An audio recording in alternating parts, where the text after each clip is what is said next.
Մենք քիչ ենք, սակայն մեզ հայ են ասում։ Մենք մեզ ոչ ոքից չենք գերադասում։ Պարզապես մենք էլ պիտի ընդունենք, որ մենք, միայն մենք արարած ունենք, և որ այստեղ բարձրիկ Սևանում երկինքն իր ճիշտ պատճեն է հանում։ Պարզապես Դավիթն այստեղ է կրվել, պարզապես Նարեկն այստեղ է գրվել, պարզապես գիտենք ժայռից վանք կերտել, հարիկ շինել ձուկ ու թռչուն գալիս, ուսուցման համար և աշակերտել, գեղեցկին, բարի, վսեմին, լավին, մենք քիչ ենք, սակայն մեզ հայ են ասում, մենք մեզ ոչ ոքից չենք գերադասում, պարզապես մեր բախտն ուրիշ է եղել, պարզապես շատ ենք մենք այլուք եղել, պարզապես մենք մեր դարավոր կյանքում, երբ եղել ենք շատ ու եղել կանգուն, դարձյալ չենք ճնշել մեր ուրիշ ազգի, ոչ ոք չի տուժել զարկից մեր բազգի, եթե գերել ենք լող մեր գրքերով, եթե տիրել ենք լող մեր ձիրքերով, պարզապես մահն է մեզ սիրահարվել,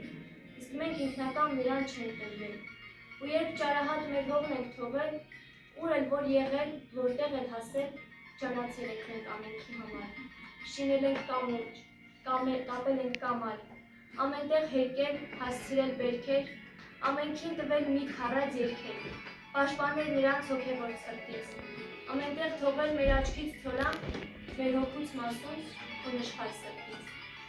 Մենք քիչ ենք, այո, բայց կոչվում ենք հայ,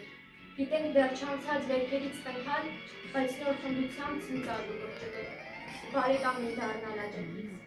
դուրս գալ մեր զարված լավության տակից, մեկի փոխարեն 10 հատուցելով, հոգուտ արդարին ու արեգակին, գիտենք քվյարկել մեր կյանքով նայել, բայց թե կամենան մեզ բռնի վարել, մենք գիտենք մխալ և կրակ վառել, իսկ եթե պետք է խավարը ցրել, գիտենք մոխրանալ որպես վարգերով,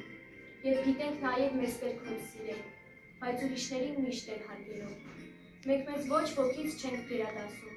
բայց մեզ էլ գիտեք, մեզ հայ են ասում, և ինչու պիտի չհպարտանանք, կանք, պիտի լինենք ու դեռ շատանանք։